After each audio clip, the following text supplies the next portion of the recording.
गांव का ये जो किसान है ना, ये आज सर पर जो है हाथ रख कर रो रहे हैं।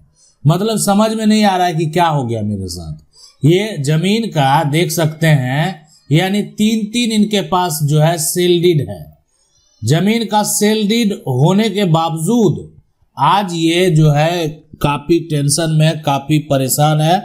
और इनके पास जो है इनकी जमीन भी मौजूद है। इनके पास ये जमीन का टुकड़ा है जिस पर ये जो है ना खेती कर रहे हैं। और बहुत पहले कुछ जमीन बाद में इन्होंने क्या किया, खरीदा।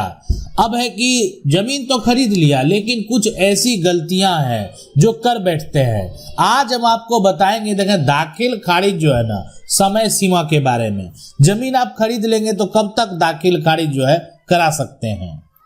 यानी जमीन का रजिस्ट्री हो गया, तो ये जो देख रहे हैं जमीन का, ये क्या है, जमीन की रजिस्ट्री है। तो आपके मन में भी ये सवाल आता होगा कि रजिस्ट्री के बाद कब तक हम ऐसा करा सकते हैं। यानी रजिस्ट्री, ठीक है, रजिस्ट्री है, ये डॉक्यूमेंट मेरे पास, लेकिन रजिस्ट्री के बाद कब तक ऐसा करा सकते हैं। और साथ में ये भी जानना बेहद महत्वपूर्ण है कि क्या कहता है कानून। आखिरकार क्या कहता है हमारा जो कानून है, यानी कानूनी सिस्टम है, ये क्या कहता है। अगर मान लेते हैं हम नहीं कराए जमीन का दाखिल खारिज, मेरे पास सिर्फ जमीन का जो ये सेल डीड है, जमीन का जिसको आप बोलते हैं केवाला, जिसको आप बोलते हैं जमीन का बैनामा, जिसको आप बोलते हैं जमीन की रजिस्ट्री, तो आखिरकार ये दस्तावेज है और कोई दस्तावेज नहीं। हम नहीं करा पाए दाखिल खारिज जो है, हम नहीं करा पाए। तो अगर ना हुआ तो आखिरकार दाखिल खारिज कैसे होगा। यानी मान लेते हैं कोई 5 साल से दाखिल खारिज नहीं कराया, जमीन खरीद लिया, घर में जाकर केवाला रख दिया, यानी दाखिल खारिज कराने गया ही नहीं, तो आखिर उसका दाखिल खारिज कैसे होगा। मान लेते हैं कोई 10 साल से दाखिल खारिज नहीं कराया, जमीन का केवाला लिया, जाकर घर में रख दिया, जमीन पर कब्जा मिल ही गया, तो क्या टेंशन है। और अक्सर देखें कुछ ऐसे आदमी हैं जो कि उनको लगता है कि जमीन का केवाला हम करा लिए, केवाला करा लिए तो कोई टेंशन वाली बात है नहीं। जमीन का केवाला, बैनामा, जो भी जमीन का जो सेल डीड, यानी ये सब है ना, घर में तो है ही, क्या दिक्कत है जमीन पर। और सबसे बड़ा है ना कि जमीन पर जब उनको कब्जा मिल जाता है तो जमीन पर वो क्या करते हैं, खेती करने लगते हैं। कुछ हिस्सा में वो क्या कर दिए, यहाँ पर आप देख सकते हैं जो ये पौधा लगाए हैं, आम जो है, आम का गाछ लगाए हुए हैं। कुछ हिस्से में क्या किए, मकान बना दिए। तो जमीन इसी जगह पर ये खरीदे और धीरे धीरे उस पर घर जो है, खेत, मकान, बगीचा, ये सब जो है लगाना शुरू कर दिए। तो लेकिन इनके पास, इनके घर में जमीन का केवाला रखा हुआ, ये दाखिल खारिज नहीं कराए। यानी जो है ना, इनको लगा कि इनको जमीन लिख ही दिया है, मेरे नाम पर हो ही गया है, अब हम खेती करते हैं। अब यहाँ पर एक बड़ा समस्या होता है कि आखिरकार अगर आप दाखिल खारिज नहीं कराएंगे तो एक समस्या, सबसे बड़ा समस्या है वो ये होगा, और ये जो दिक्कत का सामना है ये सबको करना पड़ सकता है, सबको दिक्कत होगा। ऐसा अगर कोई सोच रहे कि हमको दिक्कत नहीं होगा, यानी हमको ये समस्या नहीं होगा, देखें ये जो दाखिल खारिज जो प्रक्रिया है, इसमें क्या होता है कि आपका, यानी आप जो जमीन पर खेती कर रहे हैं, आप जमीन खरीदे, रजिस्ट्री के बाद जब दाखिल खारिज जब कराते हैं तो आपका नाम जो है यहाँ पर राजस्व जो रिकॉर्ड है यहाँ पर उसमें दर्ज हो जाता है। तो राजस्व रिकॉर्ड में आपका क्या हो गया, रिकॉर्ड में नाम दर्ज, नाम हो गया दर्ज। तो ये कराना होता है।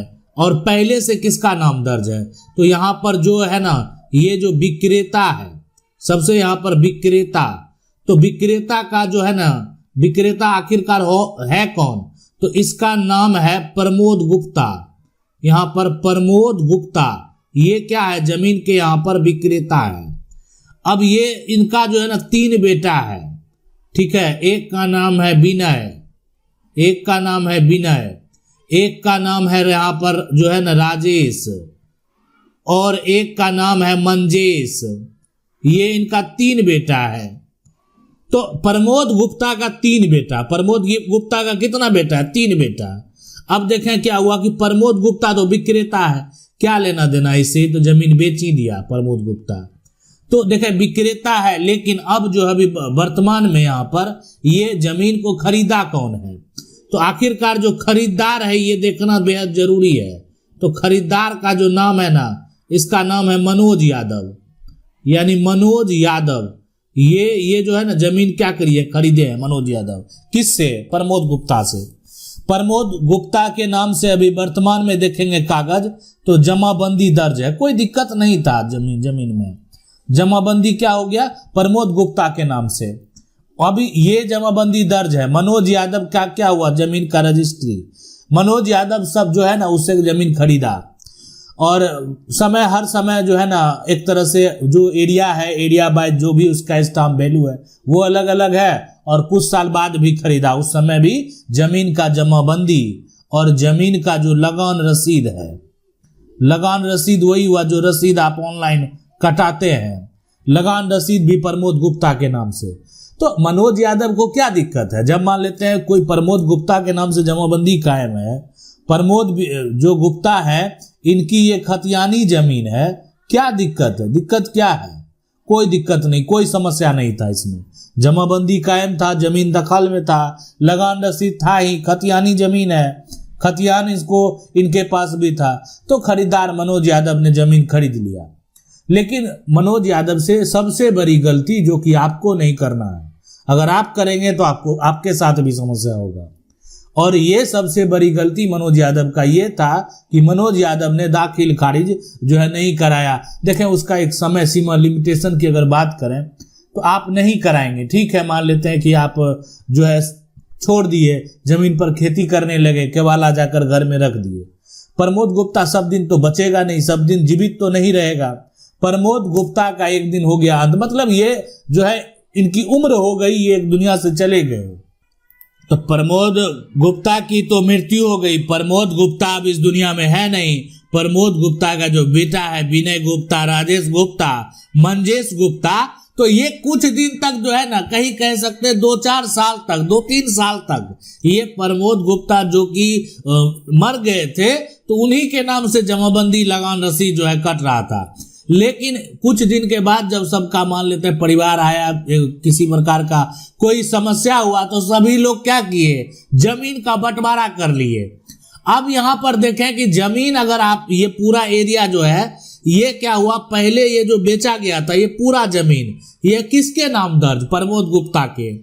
जब बंटवारा हो गया तो ये 3 टुकड़ा में कुछ टुकड़ा विनय के नाम पर, कुछ राजेश के नाम पर, कुछ मंजेश के नाम पर। अब जो है ये देखा कि अलग अलग हो गया।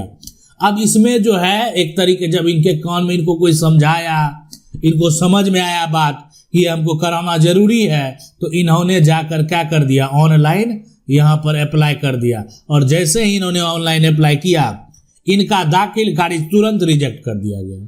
अरे क्या वहां पर आपका जो है जो विक्रेता है, जब उसका नाम से प्रमोद गुप्ता का नाम का कोई अब रिकॉर्ड उसमें जमीन ही नहीं है, विक्रेता के जमाबंदी में कोई जमीन मौजूद नहीं है, तो उससे उठाकर जो है आखिर मनोज यादव को कैसे जमीन दे दिया जाए।